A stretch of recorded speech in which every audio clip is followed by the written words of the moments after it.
Singapore Management University to this very special dialogue under the SMU Presidential Distinguished Lecturer Series. Thank you all for joining us here this evening, and of course a very warm welcome to our speaker. Mr. Robin Stienberg is the Senior Fellow at the Belfer Center for Science and International Affairs at Harvard University's Kennedy School of Government and a Distinguished Visiting Fellow at the Peterson Institute of International Economics. Mr. Zollick was also the President of the World Bank from 2007 to 2012, as well as the U.S. Trade Representative from 2001 to 2005. Thank you, Mr. Zollick, for taking time out from your very busy schedule to be here with us this evening. Today's dialogue will be moderated by SMU President Professor Arnold Di Meyer.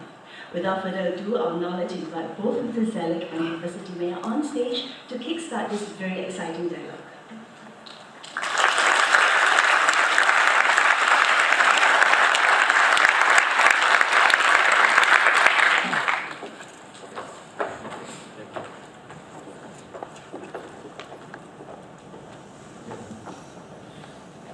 Before we begin, some house rules. Please identify yourselves and the organization you are from before posing your questions.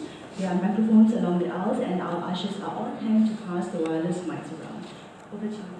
Thank you very much, and from my side also very welcome to this Presidential Distinguished Lecture Series. As you probably know, this is a series that we have organized to sort of provide university-wide events where we bring speakers from all kinds of strands of life together to have a dialogue with you. And I'm very happy to welcome you, Bob Zollick, to here tonight to speak or to interact with us. We already had the introduction, so I will not go through the CV again, but I just want to also mention that tonight's event is slightly different in its format than we usually have. We found it better in this time to have a dialogue rather than have a lecture and then a Q&A afterwards. So you will have plenty of time and opportunities to ask questions. But I'm happy to have Bob Zollick here tonight because we're living in interesting times, as they usually say. We don't know what interesting means, good or bad in that case. Or it is, if I would be in a British audience and I would say this is most interesting, I'm not sure what that means. But we live in a time where we see all these crises around us, whether it's in Ukraine, whether it's in Iraq, or whether it's actually closer home in the South China Sea, where we don't have the same tensions as in Iraq and Ukraine, but where there are a number of tensions too. The economic environment is changing quite significantly. We see seemingly a recovery in the United States, and as a consequence, probably a little bit a different policy by the US Federal Reserve. What's happening in Europe is, as usual in Europe, very slow. I can say this being European, right? It's a laborious path of recovery, weighed down by what I think is the worst disease of Europe, and that's the high youth unemployment. But then you see that Christine Lagarde from the IMF or Mario Draghi make all kinds of statements that actually try to stimulate or talk up what's going on in Europe. And then closer by home we see in the reforms in China,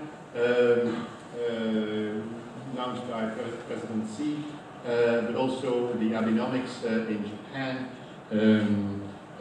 what Prime Minister Modi will announce for India, I guess on the 10th of July when he will announce his budget, and we're all looking forward to that. Well, we hope we're looking forward to that, and that there will be some interesting news then. And at the same time, we see also a number of regional and international organizations changing or trying to adjust the world to change the world. So it's interesting times to live in. And I think we're privileged today that we have the opportunity to interrogate, is not the right word, but get a number of, ask a number of questions of what is probably a very, or who is probably a very privileged observer of all these evolutions. Bob, you have been very active in the whole area of international trade, and I guess that one of the things that is really on our mind, and it's the first question that I would would like to start with. And by the way, I have the privilege of being the chair here today, so I can ask my questions first, and then I leave it on the room. But what's on our mind here, definitely in Singapore, but actually throughout ASEAN, I think, and throughout actually East Asia, is the free trade agreements in Asia, but also the TPP, the Trans-Pacific Partnership. And it looks very interesting to us here in Asia, but we're not sort of convinced that the United States is fully behind this. So you see a bit of a going back and forth on this, or lukewarm commitments, or maybe other words that I could use. What's your take on this? Is the United States really committed to it? Is this where we will go, this TPP? Well, first, let me thank you for the invitation to be here, and thanks to all of you for coming in today. I really have to compliment those that helped establish SMU. I think it's a very nice addition to the higher education environment in Singapore, and very reflective, I think, of the changes in Singapore. Just so you have some background, I first visited Singapore in 1989 or 90, and it was at the time of the creation of APEC. And the first APEC meeting had been in Australia, and we needed to have an ASEAN country host the second one, and Singapore was good enough to do so. So I've had many opportunities to come back and watch the changes, and even in those 25 years, it's really been tremendous what has been achieved here. So TPP, I think the one starting point is kind of what exactly would be the interests of the countries in the region. And I think this gives a little bit of an opportunity to give a sense of where trade agreements are much more than a zero-sum negotiation between the parties. When I was the U.S. Trade Representative, I negotiated the U.S. Free Trade Agreement with Singapore. And my counterpart was George Yeo at that time, later became Foreign Minister. And I remember asking George, as we were completing the agreement, that I was very appreciative that we had this accord because I wanted to create some momentum of bilateral FTAs to support us at regional and global levels. But knowing that Singapore is a pretty open economy, I said, so what's the interest of Singapore in this? And his answer was very significant. He mentioned that the U.S. free trade agreements, and this also applies to TPP, tend to have a higher quality. They're more comprehensive, and the rules are at a more advanced stage, including on intellectual property. And at that time, Singapore was already envisioning itself as drawing higher-end activities, manufacturing, pharmaceutical, and others. And his logic was that if Singapore could demonstrate that it had those high standards for a U.S. free trade agreement, it would be an attraction for those industries. And I was struck a few years later coming out and visiting part of Singapore and seeing the various businesses that had come in that regard. And I think that's an important way to look at free trade agreements, is that a lot of the policies that one is pursuing in a free trade agreement are frankly things that a country would want to do on its own. Yeah. But it creates a political context. So in this environment, it's also creating the context for investment. So it's interesting, over the years, some people were concerned about the role of multinational enterprises in developing countries. When I was at the World Bank, you could actually see that a lot of the countries that were successful were those that got into the logistics and supply chains, not only because of the direct economic benefit, but the externalities in terms of the knowledge and learning that was built into their systems. So I think that is an issue related to TPP today. And frankly, one of the issues that runs from China throughout every developing country is the service sector. How you're going to build a service sector as a source of productivity growth. If you look at the history of East Asia and other development in Japan, Korea, Taiwan, you often start with moving people from agriculture to manufacturing, you get high-end manufacturing. The question is whether you can build the productivity in the services sector. So these are all reasons where I think it leads countries to have an interest in TPP. As for whether the United States is committed, I think at an intellectual level, the administration is committed, but the real challenge in doing these agreements is demonstrating the willpower to come up with practical solutions to problems and to close, because no agreement is ever perfect. We all operate in political operating environments and authorizing environments, and we will always have critics that say you should have gotten this, that, and the other thing. But I think the challenge now for the United States will be whether President Obama will work with the Congress to get what's called the Trade Promotion Authority, which allows the President to bring back an agreement for upward and vote, and whether he and his team will close the deal. This is where trade negotiations are a little bit different from other negotiations you might have been involved with, in that, again, if you are conceding something by opening your market, you're really helping your economy. But the question is, how do you bring along the political constituencies? And so, I think sometimes when you see newspapers discuss trade agreements, it's like a poker game where one wins and one loses. Well, if you operate that way, you're never going to get a deal closed because somebody can't come home humiliated and get the agreement passed. The question is, how do you push the edges of liberalization and opening, but in a way that deals with political constituencies? And the standard way to do that in trade agreements is also the phase-in requirement. I just was reading in the paper, the Korean rice farmers are sort of objecting now to openings not made in free trade agreements, but made back in the Uruguay round. So basically, you can see there was a 20-year phase-in, and they're finally facing those adjustments. So, for the United States, you have the TPP, you have the TTIP with Europe, which is a different type of structure. And the only point I'll add is that if you are a major world economy, as the U.S. is, represent about 23% of the world's GDP, I've always felt that you can use bilateral and regional agreements, but you also have to bring them back with a global edge. And this is where the Services Accord, the Second Information Technology Agreement, the WTO, these are also important for the United States to push. Do you think it will be easy for President Obama to get the TPP through if he loses the Senate?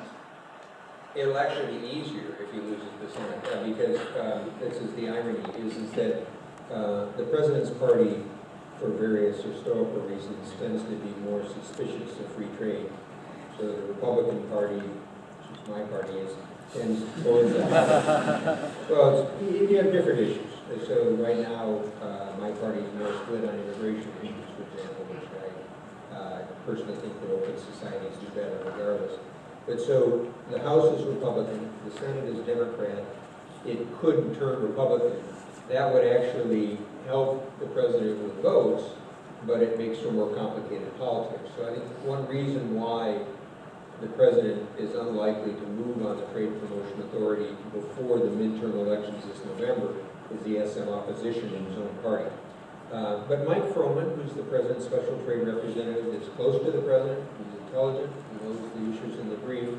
But what I've observed over the years is sometimes there's people who are very competent, but when they come to that edge of closing the deal, they kind of shrink back. Mm-hmm. It's easy to say, oh, I didn't get a good enough deal, they didn't concede enough. And there's a point here where you have to fish or cut bait, to be the American phrase. As you know, in this part of the world, whatever we do, there's always an elephant in the room, and it's a big elephant, and it's called China, right? Because don't misunderstand it.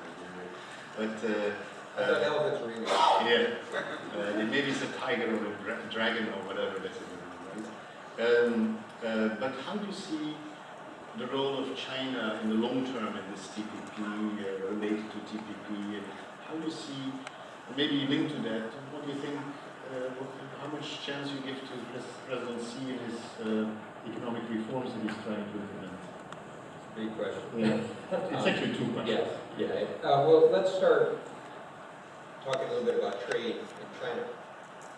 You know, it's interesting to look how former Premier Zhu Rongji used China's accession to the WTO in the 90s to push his internal reforms. So it's a good example of what I was saying is that trade is very much linked to structural reforms, microeconomic reforms. And so when Zhu Rongji felt that he needed to have additional impetus and to break the hold of some of the economic structures, he used the international rules-based system to connect it domestically. I think that still holds. I wrote a piece in the Financial Times about 6 months ago based on discussions I had with some of the reformers in China about how China might be able to use negotiations of a bilateral investment treaty, which it's negotiating with the EU and the US, to push internal reforms. And indeed, tonight I head on to Beijing and I'm attending a conference on this with Chinese CEOs and officials that is trying to build on this logic of finding more open investment of a two-way nature between the United States and China, but the rules of national treatment, which require you to treat the other countries' companies the same as you treat your own, transparency, non-expropriation, being able to move capital back and forth, those are also the sort of rules that are important in Chinese reforms.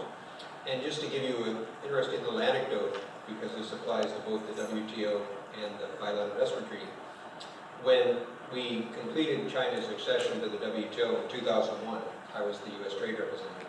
I remember that at that time, Vice Minister Long Yong-tu said to me that there was a strong interest on the part of the Chinese private companies in national treatment, because the argument was if foreign companies were given the same right as the state-owned enterprises, it would make a better argument for the private enterprises in China to be given the same rights. Similar rules on transparency. So, to relate this to the TPP, one way of looking at the bilateral investment treaty negotiation is a building block to TPP, because the TPP is designed to include an investor section, and that would normally be built on a bilateral investment treaty. Similarly, the global services negotiation in the WTO are also the types of services provision you have in the TPP. So my own sense is that the standards that countries are looking at in the TPP now may be a bit of a reach for China at this point, but one wants to try to keep the process moving forward. And that takes really to your related question about the nature of the reforms. I think on the one hand, after 30 years of 10% a year growth, it's very impressive that the Chinese leadership recognized they have to change the structure. It was based on exports, it was based heavily on investment, it was and high savings rate. And I can think of many economies in the world that if you were doing that well, would not easily start to realize you had to change. When I was at the World Bank, some Chinese officials suggested to me that I suggest to their superiors the idea of a report, which became the China 2030 report, that was looking at these structural changes. And if you go back and you look at that report, which we did with the Chinese, with the Development Research Council, this think tank under the State Council, you'll see that it's the raw material for a lot of what came out of the third party plenum. The challenge now is the sequencing and pursuing those reforms. And here, from the discussions I had with Chinese reformers, I think they feel the country's at a different stage. And in a way, I think Xi Jinping's historical goal is to have an accomplishment for China like Mao did in setting up the Republic and Deng Xiaoping did in opening up the economy. And he's trying to move to the next stage. What some have said is that in the past, China could break the old system and then start again. And what you hear now is it's too complicated. You can't do it that way. So a lot of the reforms, I think, will start out taking the form of changes in governance, modernization, structure. For example, the issue of the revenue and expenditures between the provinces and the center. This is something that in the 90s, Beijing had to get a hold of, but because the revenues for the provincial and local governments are now all directed from the center, when the local governments need more money, they take land. And that's obviously a socially destabilizing issue. So you have that sort of issue. You have the future of the hukou system and what will be the rights of people in China. You have critical issues of environment, which are a key question now of really political legitimacy for the regime. So Wang Yang, for example, mentioned to me, the vice premier, that he said, we look upon those 60 points as creating a framework to be filled in over the next 7 to 10 years. The challenge will be, I think, in the past 30 years, leaders at any level had a very clear objective: growth. Growth über alles. And now they're having to deal with multiple objectives, and that's much more complicated, whether it be environmental, social stability, sort of other aspects. I think this is probably one of the most important developments over the past year. This is why Xi Jinping has consolidated power much more quickly than most sinologists expected. So with the 7-person standing committee, where he's clearly the dominant person, moving to the chair of the Central Military Commission quicker than President Hu did, new National Security Council, and the use of party high-level leading groups to drive the reform process. I think what this, this is combined with what you read in the paper about the anti-corruption campaign, and even the self-criticism, which is really goes back to a Maoist technique of kind of destabilizing potential enemies. All this, I think, suggests that Xi will try to use this to push the reforms, but it's no easy task, and one should not underestimate the challenge of this. And I think that, looking at it as a whole, where the leaders are wise is recognizing from past economic reforms how you have to make changes like eventually open the capital account, how you have to move to market pricing. But their challenge will be they build special interest over 30 years, and those will not easily relent.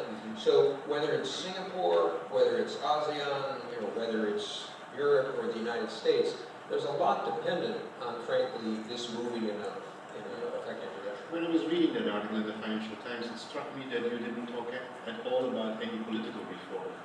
You expected it to be very quiet on that side? In fact, quite to the contrary. I think, one point that I emphasized in that piece was that when I talk about China and the US or Europe, there's a lot of focus on the near-term market issues. Bad debts, question of overbuilding in second and third tier cities, shadow banking. And the key point that I wanted to give to people is, when you're in Beijing, the #1 priority isn't adjusting to that part of the cycle, it's the preservation of the Communist Party. And there's a very strong historical sense about how long the Communist Party lasted in the Soviet Union.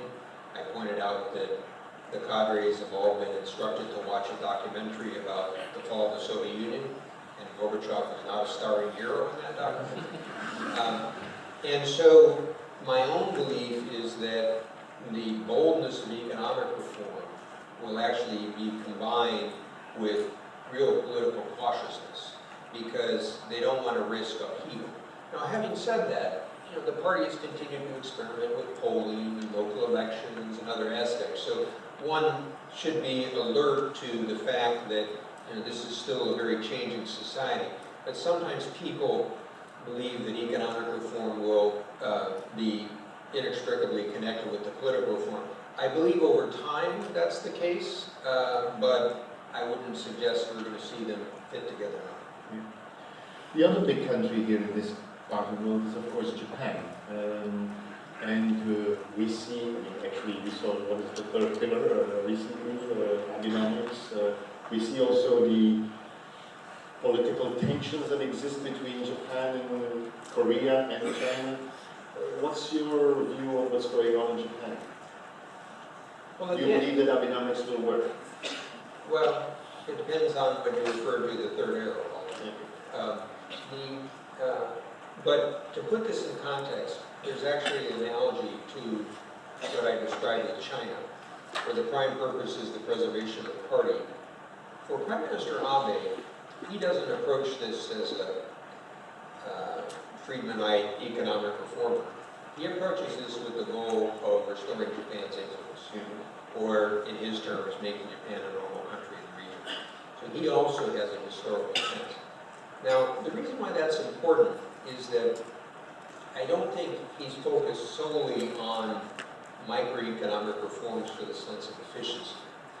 If you want to make Japan a more influential country, you're going to have to deal with issues such as demographics. Japan shrinks about 250,000 people a year.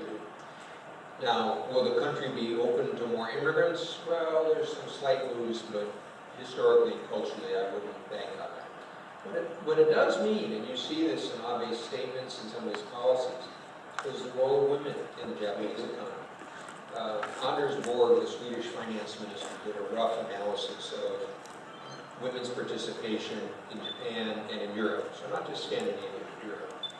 And he analyzed that if the participation rates in Japan were similar to Europe, you'd increase the GDP by about 8%. So this is no small amount in Japan. And so you can see that from a perspective of Japan's influence, Abe is actually moving against what some people might have thought as a conservative tendency by trying to figure out how can they expand the role of women in the workforce. Similarly, you see his moves on corporate governance. These are partly efforts to internationalize and open Japanese competition, as well as most market people will believe it would lead to more of an equity culture. And so, as you look at the changes in Japan, it's important to understand what is the underlying driver. Now, this too has a historical basis. If you look at what has moved Japanese society over the course of 200 years, you had what were called the black ships, the U.S. Commodore Perry coming in the 1850s, which was the shock to the shogun system and the establishment of a new modern Japan. You had World War II. In the 1970s, you had the oil shock, which led to a great change in Japanese energy efficiency. In effect, what Prime Minister Abe is trying to do is he's trying to take the rise of China and some of the potential dangers for Japan and congeal it into another force to change the Japanese system. On the monetary policy side, obviously, they've taken extremely bold moves.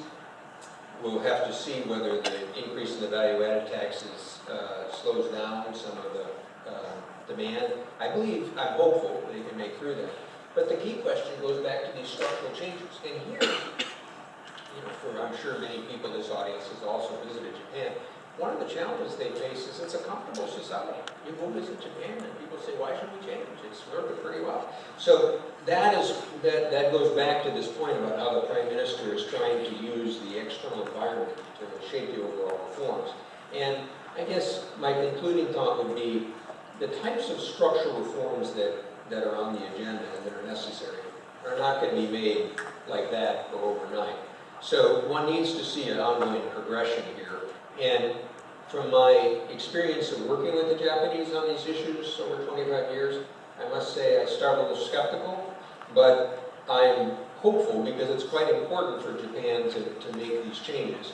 So I will encourage them to keep the process moving. You know both China and Japan very well, and actually the people there who are in power. We see all this posturing around islands and sort of the speeches that are given to that sometimes are challenging towards the other side. Do you expect that this could end in a real conflict, or do you think it's more posturing? Well, it's more than posturing. I certainly hope it doesn't get to a conflict, but what I and I think others are concerned about is the risks of miscalculation. So, look, let's take the island dispute between China and Japan. In a fair-minded way, the Chinese view would be to say, we weren't the ones that changed the status quo. The Japanese acquired the islands. The Japanese will say, well, Ishihara, a very strong nationalist, was going to take the islands, and so we were trying to lower tensions. So don't blame us. But the Chinese say, well, I'm afraid you took actions that shook the status quo. So The problem now is when you start to have modern aircraft, military aircraft, others sort of flying wing to wing, you have a potential danger of a clash there. So, this is a few years ago, but at the start of the second Bush administration, so Bush 43 is referred to 2001, you remember there was actually a plane that, a sort of an intelligence observing plane, an EP-3, was sort of hit by a Japanese fighter, and the Japanese fighter crashed, or a Chinese fighter crashed. This was off Hainan Island. And so that was a very risky situation, but in general, in 2001, the relations between China and the United States were still manageable. But I can tell you, since I was in the government at that time, it was very hard to reach Chinese authorities. It took, days and days to be able, and I wonder what clarity they had in with their sort of air defense system. In Japan and China, it's a much tenser environment. So these are issues where, frankly, it's in the interest of trying to encourage parties to recognize kind of the mutuality of having a living arrangement in air and sea and others that kind of respect one another's rights. We have this in the South China Sea as well. And again, there's often a story behind the story. So if people look at the 9-dash line that China's drawn in the South China Sea, it looks rather extensive, given the geography. Now, the Chinese will say, we inherited this from the Republic of China in 1947, it's not so easy for us to move away from. Now, you would like to think that there are ways that, sensible people could work out arrangements, whether for energy development, certainly for maritime rights. But, we're at the 100th anniversary of 1914. Right. So this is a reminder of how there are some historians that believe the process of miscalculations and automaticity led to a very disastrous world war. So one cannot take these issues for granted. Some would say that these tensions flare up because of the absence of the United States. I mean, that's maybe a strong word, but the lower attention that the United States pays to this region, probably distracted in Ukraine, or maybe not distracted in Ukraine because they haven't done there a lot. They were probably absent from Ukraine too, absent from Iraq for the moment. There seems to be sort of and now coming back to your own country, sort of a retreat of the United States, or a lack of interest in what's going on in the rest of the world, and sort of do you think this is a long-term evolution that we have to take into account? Well, it's it's a temporary phenomenon. It's interesting, in a sense, what you're describing is, to put it in a positive way, a recognition that the United States has provided a public good in economic terms of security that a lot of people have taken for granted. And maybe it's useful not to take that for granted. And that has a number of implications. One implication is the U.S. has been most effective over 60 or 70 years when it works with allies and partners. So some people will point out, China's ally at this point is North Korea. Not exactly the one I would pick, right? So the United States has Japan, Korea, Thailand, Philippines, Australia, a special relationship with Singapore. And part of the challenge for the United States is maintaining those relationships in a sense that there's a mutuality, there's a dialogue, there's a sense of obligation and commitment, it's two-way.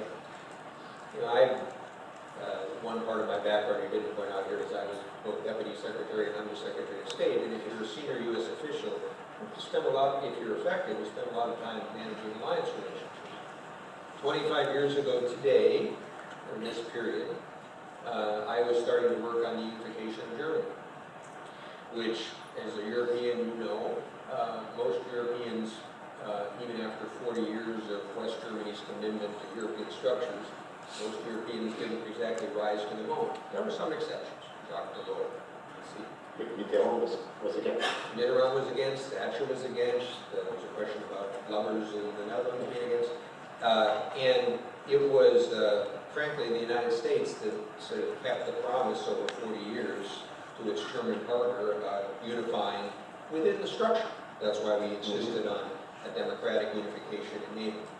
So I mention these because there'll be an ebb and flow. There was an ebb and flow in this region with Vietnam and others. It goes to, we can take this in a lot of different dimensions, but one, I think one of the challenges of foreign policy is if you are at a stage where you're in withdrawal, as the United States was from Iraq and Afghanistan after 10 years of war, it's probably wise if you can be seizing the initiative somewhere else.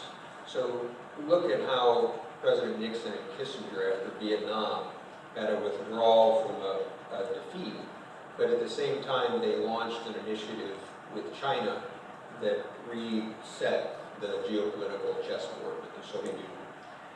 In some ways, this brings us back to these trade agreements. The reason why I'm a big believer in pushing for those trade agreements and think it would be a big mistake if not, is those trade agreements are also a way of demonstrating the United States' engagement and commitment in the region. In this era in which we live, having good economic ties, I believe, are the foundation for some of the security and political ties. Think about it this way. The United States' energy revolution means we're probably going to be drawing much less energy from the Gulf.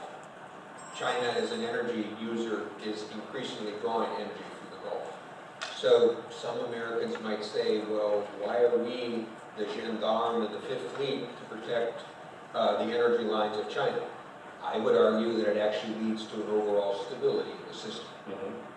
But this, I'll come back to the point for the American people. One has to recognize, just like people in Singapore, or China, or India, or Australia, or Japan, they also have their lives in their country. So there's a challenge to say, well, why?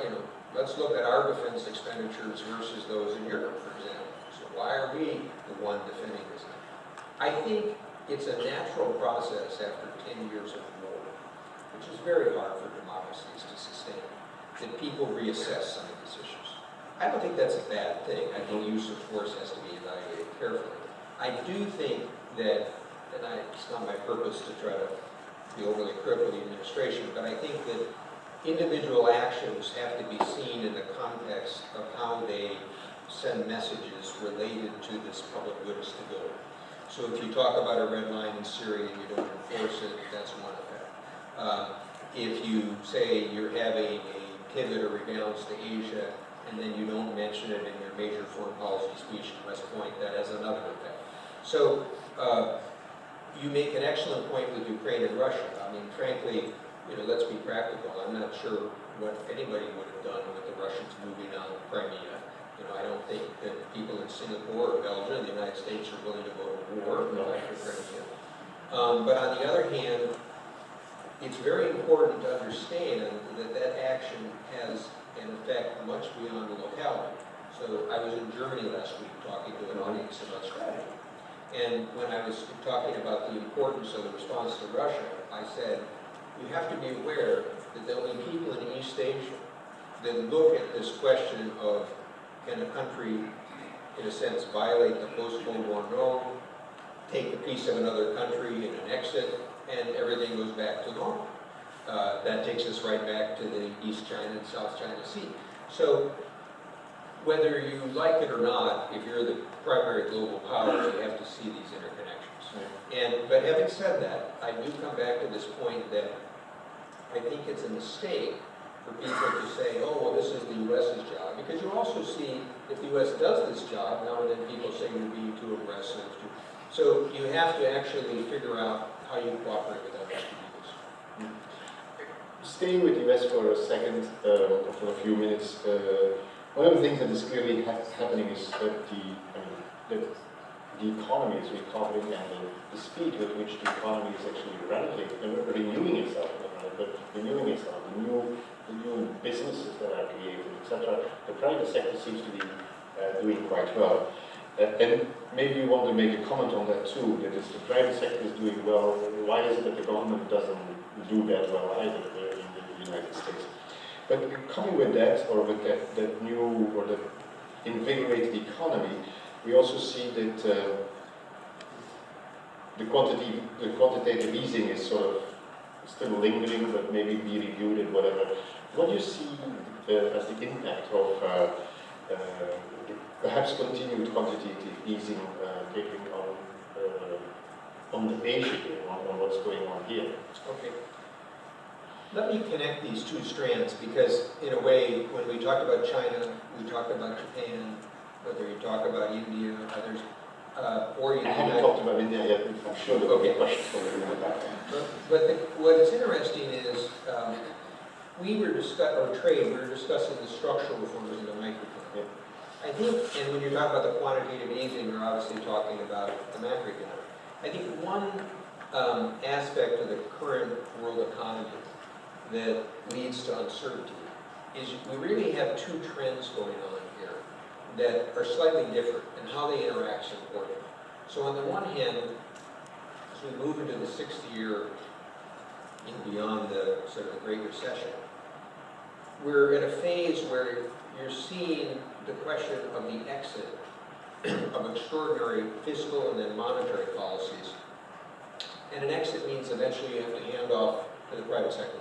Mm-hmm. And so you're at a management university, I'm sure you have many people here that watch financial markets. You know, one of the questions are, what are those valuations based on? Are they based on flows of funds? Or are they based on underlying real economies? Or another way to say this is, if you're looking at, say, the US equity market, ultimately earnings have to have the last word. It's not just a question of financial flows. So on the one hand, with quantitative easing or related policies, in Japan, when we talked about, you know, the third arrow is the handoff, I think it's useful to think about how we move beyond this great era of experimentation with macro policies to hand off to the real economy. But then, in a way, where we started the conversation is what's often overlooked, which is, in my view, that means the second sort of phase is the structural reforms. Mm-hmm. How do you create the underlying basis for productivity and growth? So let me just say a word about that in the U.S. and the world development.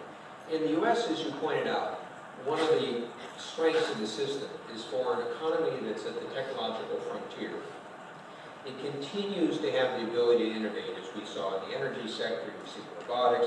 It's not just software, it's how software is transforming industries, the use of big data. And let me give people a practical example. Last year I was asked to visit the senior management of John Deere. Big agricultural equipment, very sophisticated equipment. But you could see that the challenge for them, as in many enterprises, was how do they avoid having a commoditized price? So what they're looking at is how they combine their equipment with the service. And what they showed me was, with big data now, you can actually have the information to download to a tractor, to adjust the fertilizer, moisture, seed, others, row by row, to increase productivity 10 to 15%. And so John Deere wants to be connected with the big data platform. But interestingly enough, Monsanto, the seed producer, actually bought a big data company because it doesn't want to be commoditized as the seed producer. It wants the package. And Syngenta, the fertilizer company, doesn't want to be commoditized. It wants the package. And so I mention this because what I found interesting working with CEOs around the world is that there's an interest about how they combine this innovation of big data to offer service packages to price differently and to avoid being commoditized. Think how much of that gets driven out of the U.S. I mean, this whole development is emerging. So the good news is, I spent some time up at Harvard as a senior fellow. You go up to Harvard Square, there's a whole bioengineering industry. And I will get to see exactly how it comes to market and others. That's the good side of it. The bad side is what you also referred to, which is that at the governmental level, the structural reforms, whether it be in tax reform, whether it be in our slowing down the growth of entitlement spending, whether it be immigration, whether it be trade, that is stuck. Mm-hmm. And so, you know, in the U.S. society, that's where the tension sort of rests in the system. Having said that, and I'm drawing attention to this here because having worked with Asia over 25, 30 years, people tend to focus most on this. Even if they have private market background, they focus on the government and the state. To be honest, if I had a choice between a dynamic private sector and a dynamic government, I think I'd pick the dynamic private sector. I'd like both, okay? But I don't want to kill the private sector dynamics, okay? Now, let's bring that to the emerging markets. And here's a way that I'll give you a reference. When we did this work with China on their structural reform, we went back at the World Bank and looked at the 101 economies that we classified as middle income in 1960. And so this was 2008, almost 50 years later. Of those 101 economies classified as middle income, by 2008, only 13 had made it to high income, and one was Greece, so you figure out what it's called. Fortunately, Singapore was one of the economies, as was Taiwan and Korea. But this is a very instructive experience for the Chinas, the Indians, the Brazils, and others. Because the lesson here is, some economists refer to this as the middle income trap. Other economists say no, it applies at any level of development. But what I think has driven the Chinese leaders to reform is how do you maintain these productivity growth? If you go back and you look at the early Robert Samuelson texts in the 50s and 60s, they project that the Soviet Union, a country which no longer exists, will be larger than the United States by 1980 or 90, because that was what the growth rates are. Okay? But one of the lessons we've learned is be careful of straight line projections. Yeah. So, That's what we teach our students. so coming back to weld this together, I think what you're going to see in emerging markets is a further differentiation based on the structural reforms. So, if you give a little perspective, over the past decade, you had about $1 trillion a year going to emerging markets, roughly, over the past 10 years. And on top of that, you had a commodity boom, you had China's growth, and you had inevitably what you see with some government officials, which is they started to believe their own press releases. And that created a vulnerability. And what we now have seen, reference to the Fragile Five, those that had larger current account deficits were more vulnerable. So coming back to your question about tapering, I think the tapering has been done gradually, but what is a signal is that countries that at one point in a cycle were relying on capital flows coming in and out have to do the hard homework. Yeah. And it's a nice story here in Singapore because I think one of the things that has distinguished Singapore is it's a country that has obviously been successful, but it has a slight paranoid streak. And so it's always saying, what else do we have to do? And to be honest, I think that's probably a healthy tendency. I'm going to open the questions to the room. As was said by Grace in the beginning, please state your name and background, or your student or company where you come from. And I will allow one question per person, because I know from experience that people come and say, I have the following 4 questions. I will stop you after the first one. Can you come to the microphone, or get a microphone? There is a mic, roving mic. We'll see how innovative your students are when they say, I have one question, but 3 parts.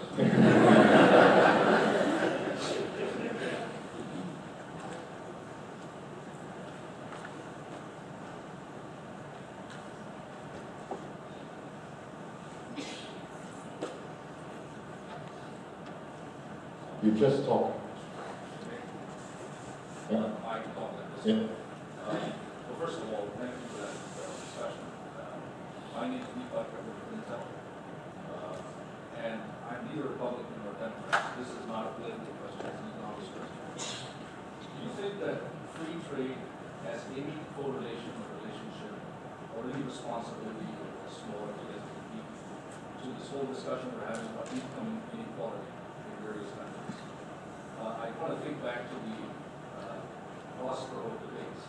So we talk about NAFTA being the giant sucking sound from the south, and that all the jobs would move there, a lot of people would dislocate and so on. With the free trade agreements that we have, we talk often about fair trade. And what aspects of fair trade do we have to enable in order for the hollowing out of America not to occur? In some ways, I think that's happening.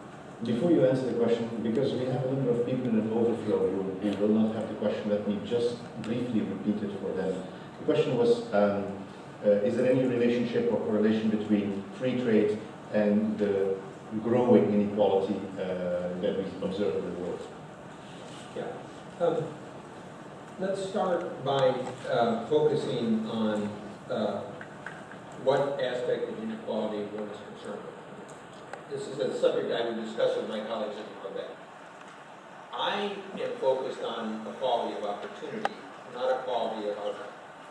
A lot of the discussions slip into an equality of outcome definition. And I used to pose to my colleagues, would you rather have a world where everybody is living at $1,000 a year? Or a world where, hypothetically, the minimum is $100,000 to $200,000 a year and we have some billionaires? I don't mind people that are richer. I want to make sure that people have degrees of opportunity. That's important because it focuses a lot on what your policy mix is to create opportunity. So to take the case of the United States, you tend to see still reasonably good mobility among the three inner quintiles. The top has less people drop out, doesn't bother me so much, but I believe people need to struggle to keep their whatever they earn from their family. The real problem is the bottom quintile. And interestingly enough, whether it's from the left or the right, it's not so much an economic issue. In some ways, it's a more difficult issue of social capital. It's sort of breakdown not only of family, but it's a breakdown of institutions in those communities that sometimes will pick up the slack. It's sort of a loss of cohesion in neighborhoods. So one can't simply address it through economic redistribution or transfers. It's a question of actually rebuilding that social capital, which is actually a harder challenge. And I mention that in part because, you see, let's take one simple example. There's ways that you can deal with sort of redistribution by simply shifting income, or you can also focus on getting people new jobs. So I believe it's good for people in a society for the people to work. And therefore, I actually would be less comfortable with raising minimum wage policies that might lose the opportunity for people to have jobs. And I would prefer to have wage subsidies or transfers on top of the work, so we get people in the workforce. And again, the idea, this goes to a lot of thought about education and training. A lot of it will actually occur better in the private sector than the public sector. So I mentioned those first in the context because it reflects to your question about the relation to trade. One aspect that's very important for people to look at with trade, and they almost never discuss, is the role of imports as well as exports. We have, the system has been built around a certain mercantilist idea of we do better if we export as opposed to import. Lowering the cost of imports by reducing barriers is actually a real benefit for poor people. And you can see this, for example, the different approach of the Labour Party in Britain and Australia versus in the United States. It's the history of the fact that the repeal of the Corn Laws in the 1840s in Britain, which lowered the cost of food, took away from the benefits of the aristocrats that were the growers of the grain. So inbuilt in those systems, undoubtedly because those countries depended more on trade, was the idea that free trade actually helps those at the bottom. Now, the next point is, it's undoubtedly the case that opening markets will require adjustments. Now, there's big debates. How much of this is caused by technology? How much by opening a market? How much is caused by immigration? But just to conclude this point, my view is to try to stop those things means you're going to stop productivity, you're going to stop lower prices, you're going to stop innovation, you're going to stop growth. That's not a good thing. But so what you need to do is focus on helping people make the adjustment. How to help people adjust to the process of change. Because let's take immigration, or in the United States, for example, when I worked with many East Asian countries, they wanted to send more textiles and apparel to the United States. Okay? Well, that was a low-wage manufacturing job.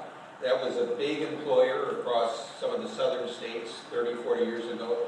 That is by and large gone. But to keep showing the process of innovation, when I'm in China tomorrow and I'm talking with some Chinese companies about investment, there is now a Chinese yarn producer that is investing in South Carolina because the price of cotton is lower because the price has been fixed at a higher level in China. The price of energy is lower, the price of land is lower. Now that's not the same as apparel, that's an input product like this. But that only happens because you continue to have innovation. You continue to have the dynamic of the U.S. society that brings this possibility. So I think the danger with some of the inequality argument is, first, if you simply go to a redistributionist model as opposed to equality of opportunity, I don't think you're ultimately going to be successful, and I think you ultimately undermine the fabric of your society. On the other hand, if you are a supporter of free trade, as I am, and you say, well, you know, just let the chips fall where they may, that will be a problem because you'll lose political and social support. You're from Intel, it's an interesting sort of example. In the U.S. system, the Constitution gives authority to trade to the Congress. So while the executive branch negotiates, the authority, you have to constantly win it back with the Congress. I had a hard time getting the two congresswomen from Silicon Valley to support trade because even though the companies there lived off an open international world, the politics were such that they were more responsive to some of the union attention against trade. So frankly, the challenges for people like me or my successors is, how do you make the argument, help with adjustment, but also get people in Congress to recognize the constituencies that depend on an open economy? I have a question here, and then there. Good evening. My name is Bob. I'm an undergrad from SMU. So my question is, what do you think is China's inspirations for the next half of the century?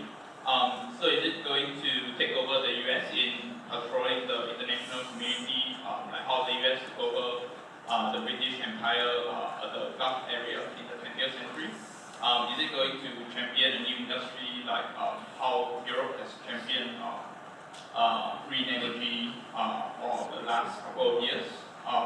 Because from my limited understanding, China has been resisting the urge from the West of clarifying its aspirations, which certainly contributes to animosity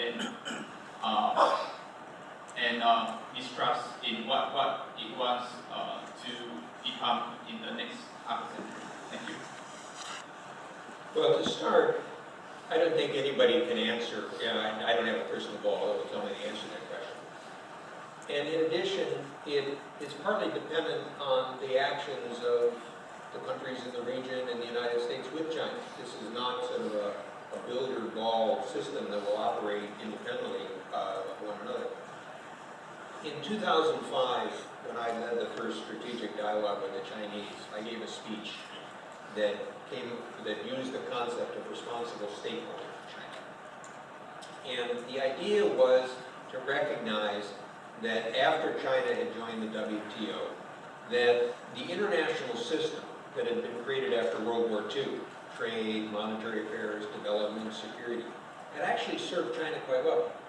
And that the system allowed China, as I use the example of Zhuangzi, to grow and be the greatest anti-poverty program in world history. So I was suggesting that China needed to be seen as a stakeholder in the system, but also needed to assume responsibilities in that system. Now, there's a big debate about people who say, well, is China going to change the system? Does it feel that is it just going to take advantage of the system? You know, you use energy as an interesting example. You know, when the Iranians were threatening to close the Persian Gulf, the Chinese actually sent signals saying they didn't think this was such a good idea because they were concerned about their own energy lifelines. Same with when there were problems in Sudan. Part of the challenge for the United States and others is to work with China, whether it be environmental, energy, maritime, other issues, to try to find the areas of mutual advantage. Realize when there are differences, how do you try to manage them? Now, it's interesting, when Xi Jinping became president, he came up with a different concept, which is the concept of a new type of great power relationship. Now, that is open to definition. It's just a phrase. And that phrase could include the type of systemic integration that I talked about. But it also could be much more of a 19th century balance of power relationship among powers. And that is yet to be defined. And it depends on the Chinese position, it depends on the other parties. I think here's part of the dynamic.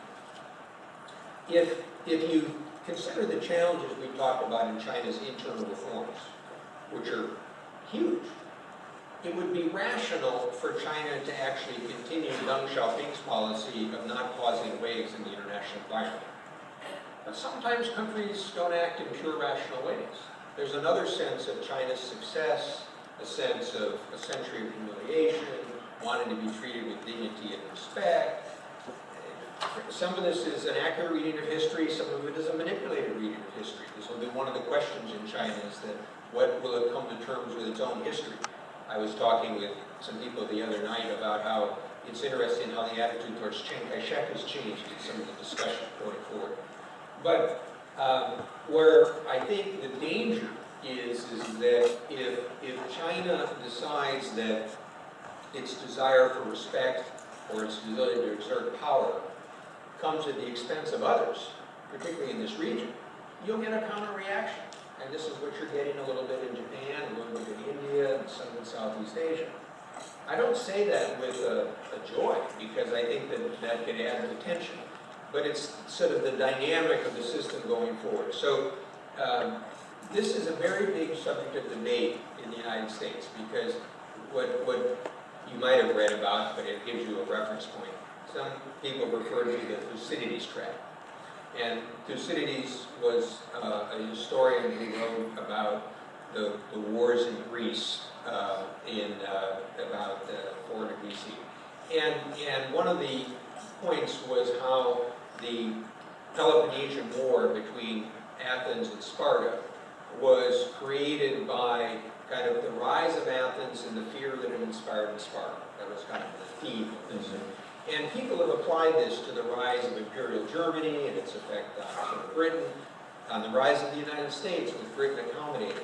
So part of the story will be to accommodate some of China's interests, but at the same time do so in a way that doesn't create a sense of threat and danger for others. And that's the challenge of diplomacy. And I would just say that one reason that while I've engaged in foreign policy and security, I come from an economic background, which is a little different than some of the people in the traditional foreign policy world in the Cold War era. If you come from an economic world, you can see win-win possibilities. And what I, frankly, am trying to do with some of these topics is to say, look, how can we find a place where China, the United States, ASEAN, Japan can all benefit, but recognize that if somebody starts to bully another party, it's not going to turn out well. In that context, there is a bit of a conspiracy theory here that says China is having trouble with India, is having trouble with Vietnam, is having trouble with the Philippines, is having trouble with whoever is there. It's doing okay with South Korea. And it doesn't make them a lot of sense. Why the hell do they do this? And then the conspiracy theory behind it says this is all because the United States is behind it. They're pushing their allies because they would like China to make a mistake. They actually set up a trap for China. Now that it is not yet strong enough. When your experience in the State Department, because that's well, when I get that question and I ask people, what is the consistency of that with your first question, which was how the United States is weak and uninfluential? So one moment we're weak and uninfluential, and the second moment we've got this global conspiracy. It must be the greatest charade to be playing.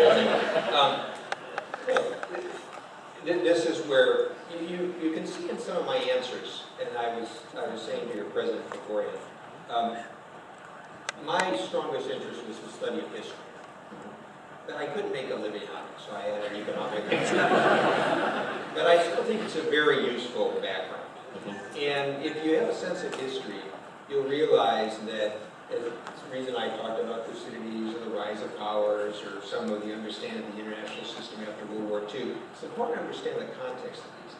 And in this case, I think what some study of history would suggest is that if you're a rising power and you start to threaten your neighbors, you're going to get a counter-reaction regardless. Now, what is relevant to this issue is that whether the neighbors will succumb or whether they'll try to push back.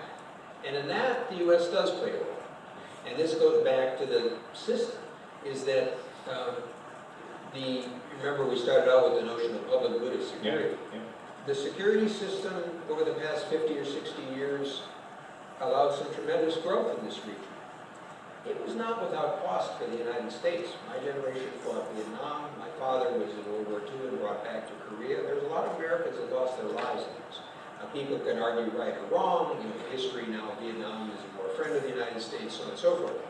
But the point is that this actually is a shared responsibility. And it's why, even for a small country such as Singapore, that has to weigh relations with lots of others, it's important not just always to rely on the big stabilizer. It's even more a case for Europe. I mean, where there's kind of a big assumption that the United States will play the key security role. And so, to come back in a way to link this to your first point, look, there are some problems. Iraq, you know, issues of Syria and others, terrorism. These are not easy problems to solve. And they're not, and so to assume that the United States or any country can just address those, I think, is a foolish approach.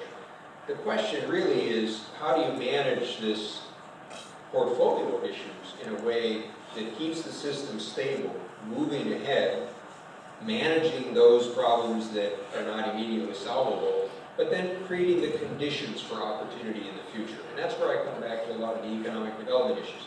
At the end of the day, you take, say, the Arab world, those countries are not going to succeed until they create some opportunity for prosperity, middle class, other aspects. And that's also where Asia's experience can be quite significant. You look at the Gulf countries, I mean the smaller Gulf countries, they look at Singapore as their model. And so, in this sense, when I talked about responsible stakeholder for China, it's also true for others in the system. Are you going to share the responsibility and not just abdicate it for what you believe is the U.S.'s job? Obviously. As a view, short comment on China. That microphone doesn't work, I think. Yes. I think it is. Sorry. Yeah. Okay, just a short comment on China. We're talking about history and the perspective of history. China too has a point of view that should be taken into account. It endured centuries of humiliation and invasion by foreign powers, including European and Japanese. And so it has to seek its own stability in this field. Then I'd like to return to the question of inequality. Whereas I agree with your observations that international trade is too often been blamed for inequality of incomes. And I also agree with your observation about that equality of opportunity is more important than outcomes.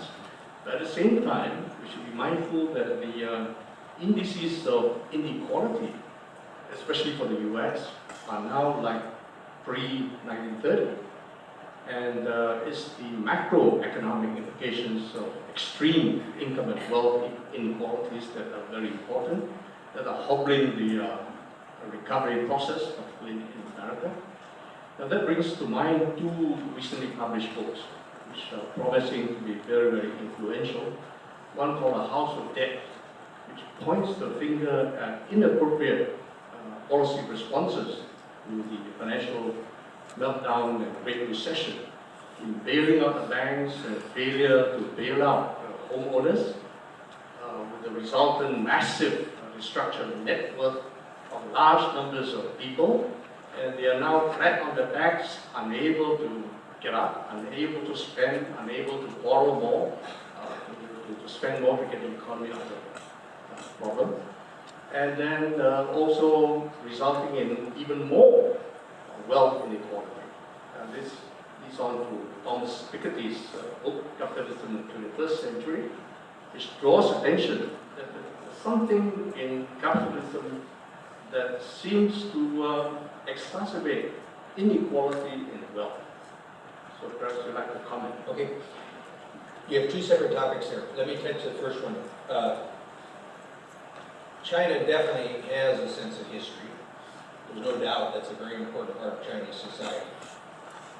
But let me give you two examples that are interesting in that regard.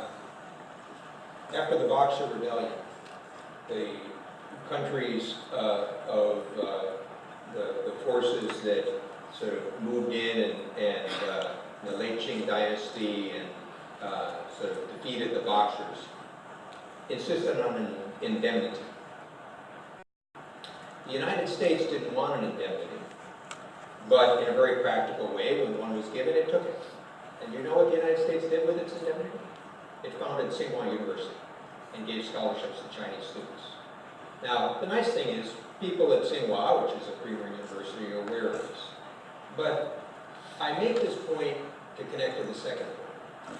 There's been a number of books recently about Chinese history in the late Qing dynasty period that show that the rather simplistic determination of outsiders affecting China needs to understand the complexity of the relationship. So, for example, the Taiping Rebellion, and how the influence of an individual who goes to Hong Kong is affected by Christianity, thinks that he's the youngest son of Jesus Christ, or the youngest brother of Jesus Christ, and how that created a whole new dynamic in the late Qing dynasty period with the Hunan army and the effect on the powers of the Qing dynasty. There have been others that have looked at, for example, now the period of modernization under the nationalists. And what I believe will be the case, and I hope Chinese historiography will take into account, is that the interactions of China with other countries, whether it be missionaries, whether it be schools, whether it be invasions, is a far more complex fabric than just oppression. And the reason I say that goes back to the question I got. A simple idea of century of humiliation kind of leads to one view of China wanting to reassert itself. A view of how China suffered greatly, but not only suffered at the hands of the West, it suffered under Mao. 30 million people suffered in Tiananmen Square. So what I'm suggesting is the open debate in China about history and the interactions is what one seeks.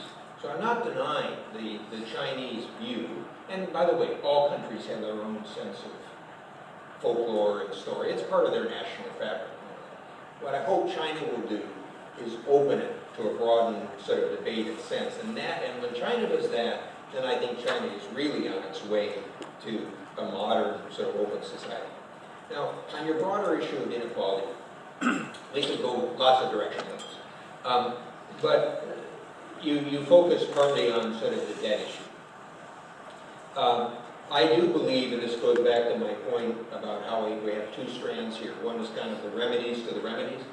That one of the dangers of this period is we're still in an overall era of deleveraging.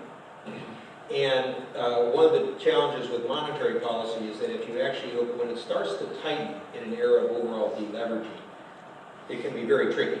And so, what I'll just share with people is when you talk to central bankers in private, they will make the point that this period over the past 5 or 6 years is a huge era of experimentation. And no one is exactly sure how it's going to turn out. You see this now, you've seen it in Singapore, you see it in Britain, you see it in others, the rise of so-called macro-prudential policies to try to deal with some of the asset bubbles. Undoubtedly, I mean, this is sort of one of the ironies of quantitative easing. The whole theory of quantitative easing is to raise asset prices. So should we be surprised that the holders of those assets have additional wealth? That's one of the effects to try to increase the overall consumption. But how we move out of this, I think, is still going to be a big challenge. The one point about, I understand the Gini coefficient, I understand the argument about inequality. There's a big debate in the United States about whether growth has been slowed by that inequality. I read a piece just today that was actually making the opposite point, that how the redistribution policies in the administration had sort of slowed growth. But my own sense is, keep in mind also what is the consumption side as opposed to the income side. So this goes back a little bit to the question on innovation. And I don't say this as an excuse for things, but look at what a modest family in the United States expects now to be part of the normal consumption. Telephones, air conditioning, TV. When I grew up, and I'm not that old, I had a black and white TV, no air conditioning, so there you also see the consumption pattern change. An interesting way to test this in the mind is to say, would you rather live the life of a sort of low to moderate income family today or a middle income family in 1960? And most people would prefer, in terms of living standards, the low and moderate income family today. However, what it comes back to, and this is why I do focus not on the outcome but on the opportunity, where people might not feel that is if they lose a chance. If they lose a chance with good schools and education and to sort of to climb the ladder. So again, but these are political judgments. You know, some societies determine, you know, the Scandinavians, and by and large have a system whereby you have sort of greater equality in terms of outcomes, but they've also managed to have a certain dynamism. It's a different type of society than you have. And Asian societies will find their own sort of mix in this too. It partly also depends on your pattern of immigration. I mean, we talked about the free trade. You know, what's undoubtedly put downward pressure on wages and compensation is the immigration of low-skilled workers. But also, my last point on this, let's look at this globally. Because if you actually look at the overall poverty in the world, the past decades have been a great reducer of poverty. And a big part of that is because of the globalization. But it does put pressure on the less skilled in the developed countries. So one of the ironies that I found working in the field of development is that by opening the markets of the United States, I create greater opportunity for poor people in China and Vietnam and throughout East Asia, but it puts stress points on poor people in the United States. So would one suggest that a better policy would be to prevent that development, so to preserve things for the United States? Or would a better policy be to be open, encourage dynamism, encourage the 600 million people that have been taken out of poverty in China, but help those in the United States continue to climb up the ladder? Yeah, I have a question over there. By the way, if there's a question in the overflow room, you just have to go and stand in front of the microphone.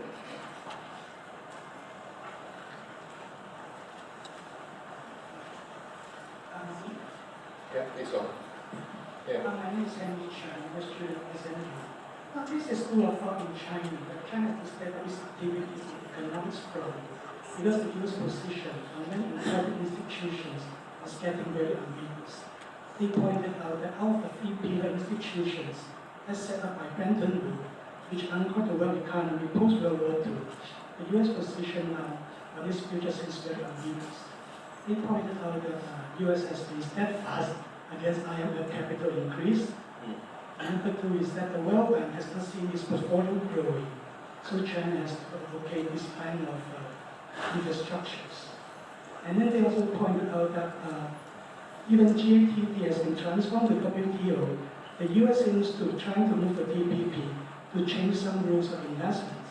So they said for China to protect its growing interest, it has to step up its activities because they see some as the US inaction or US conspiracy to contain Chinese growth. So how is your comment on this Chinese view? Well, first, at the strategic level, the Bretton Woods institutions that you described are a function of that system that was created over the past 70 years. And as the world changes, the institutions have to change.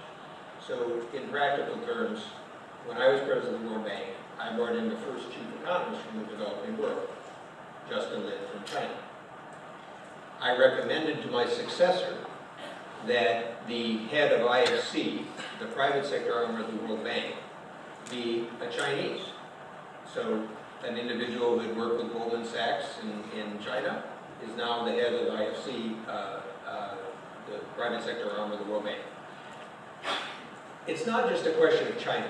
The challenge for those institutions is to recognize that the shareholders are clients and to try to serve them as clients.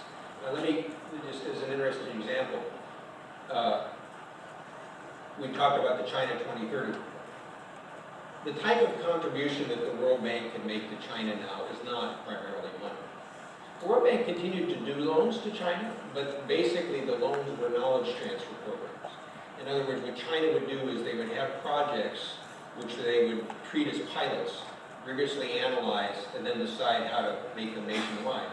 And I had suggested to the Chinese we could do this for fee for service as opposed to loans, because there are many people in the United States that are saying, why is the World Bank lending money to China? Doesn't China have a lot of its money of its own? But China preferred to use the loans as a way of driving some of the projects. But the China 2030 report is an interesting example of the multilateral development institutions now.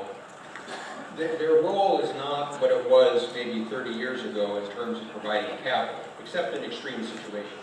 It's really a knowledge transfer. And in a sense, one of the problems with the World Bank is it's called bank. So people think its primary role is to put out money.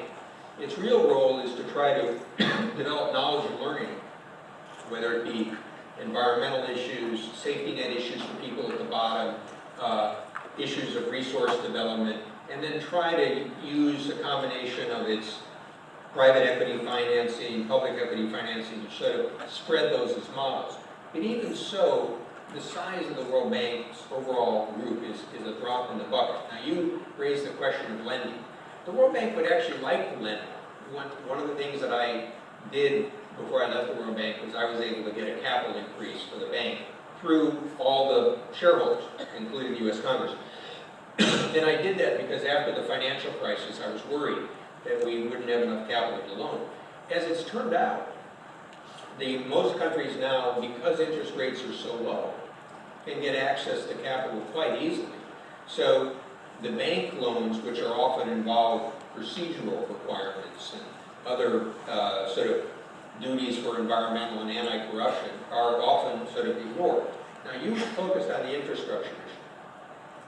This is and so my sense is that if you actually look at what China does with the World Bank, or look at, in the case of the IMF, one of the senior managing directors, deputies is Zhu Min, who was a very effective leader of the system.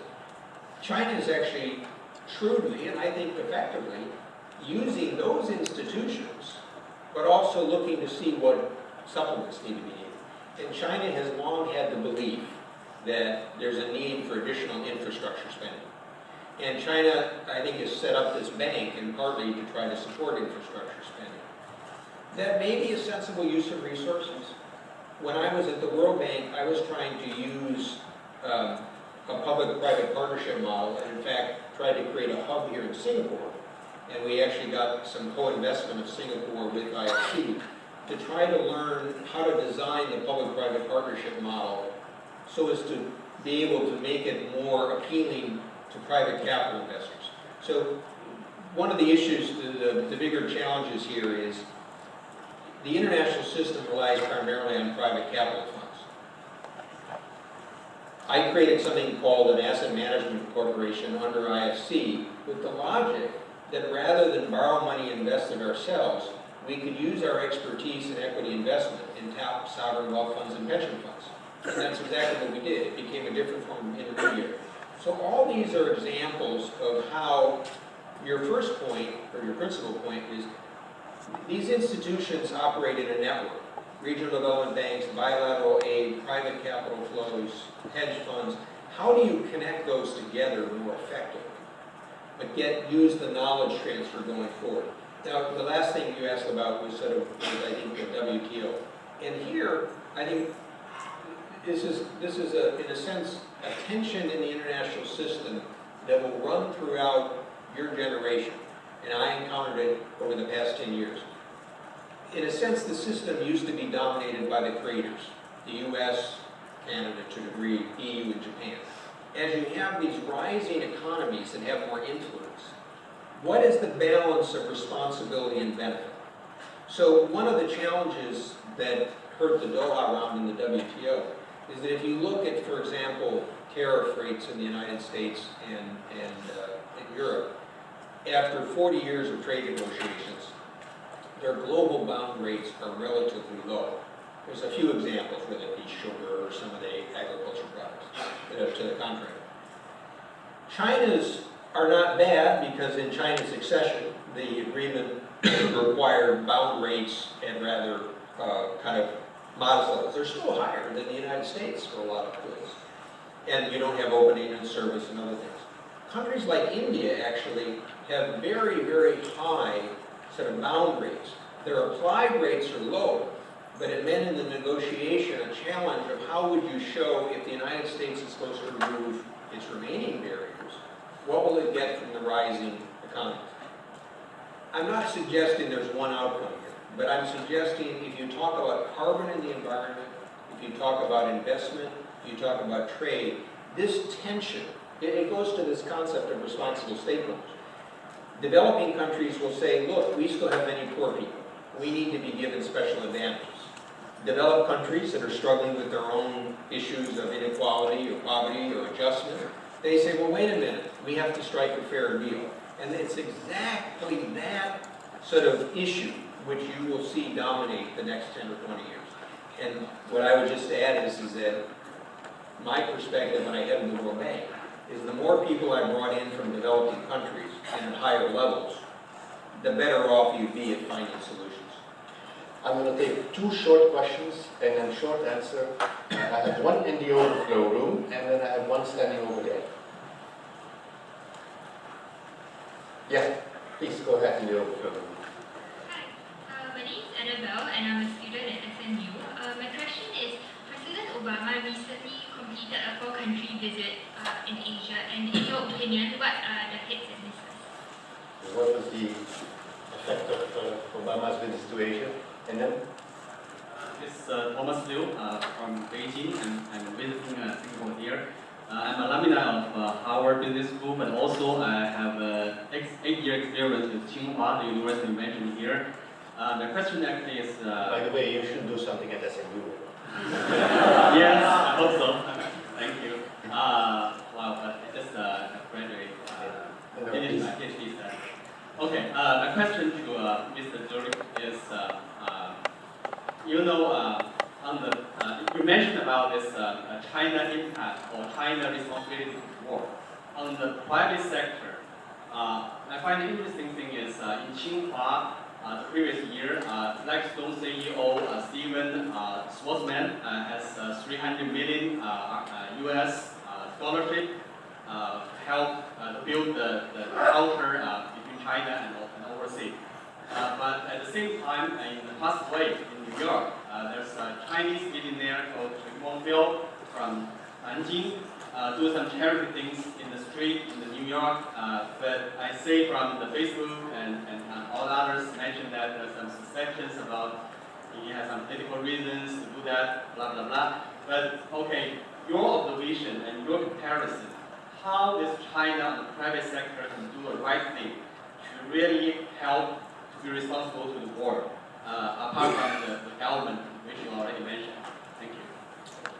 Well, as for your question on President Obama's visit, I really should ask you, because the question was, how did Asians perceive it? But briefly, I'll say, I think on the security issues, it offered a reassurance to Japan and Korea, which face different issues. But we still have the problem that Japan and Korea don't get along very well together. And I'm not saying the president could have solved that, but that's a challenge going forward. I think there was some reassurance in Southeast Asia. But I think on the economic issue, which is the ultimate underpinning, the message would have been more successful if the TPP negotiations had proceeded more effectively. So I think it was good that he came. I think it was good that he engaged Asian leaders. And this has to be part of an ongoing process. So you had the Shangri-La dialogue here with defense people, and Secretary Hagel came out, and I think he made the appropriate statements, although there was some tension in the room with Prime Minister Abe and the Chinese representative. So this is an ongoing aspect of the U.S. presence in the region. As for your question on the private sector, that's a very interesting one. And I think it's becoming increasingly important. There's some work being done at the Peterson Institute for International Economics, where I'm now on the board, served as a distinguished fellow for a year, by Nick Lardy, who's worked with China since the mid-90s, that talks about the return on assets of state-owned enterprises versus private companies. And the numbers are quite striking. I mean, in terms of the much greater returns to the private sector. And I think this is reflected in some of the government's policies to try to encourage private sector firms to have greater opportunity. Second, you see it in the foreign direct investment in the United States. In past years, the private Chinese firms were the greatest number of firms, but in terms of value of investment, it was still the state-owned enterprises until 2012. And in 2013, the private sector value, I think, was about 79% of the total, maybe 89% of the firms. So I think this is a trend line that one's going to see. And I think it's important for the US and China, this is one reason I'm supporting the bilateral investment treaty, to make sure that both sides have a sense of what the rules and sort of possibilities are. The most basic thing that Chinese foreign investors can do is be good corporate citizens. In a lot of communities, the United States is still fortunately generally open to foreign investment. And the reason why is that if companies bring jobs, if they bring sort of logistics and supply and trade networks, they can become good members of communities. Now, just as one found in US investors in China or European investors in China, they often have to be sensitive to aspects of the community, as Chinese firms are finding whether they're in Africa or Latin America or others. So I see the integration of the private sector sort of opportunities to be a good thing, which we should overall encourage. Now you added one other dimension, and that is whether businesses and investors see a social responsibility or a sense of donation to the community. And all I'll just say is I think those are always well received. Whether it's American firms taking account of communities and people in China or scholarships, or whether it's Chinese or others in the United States.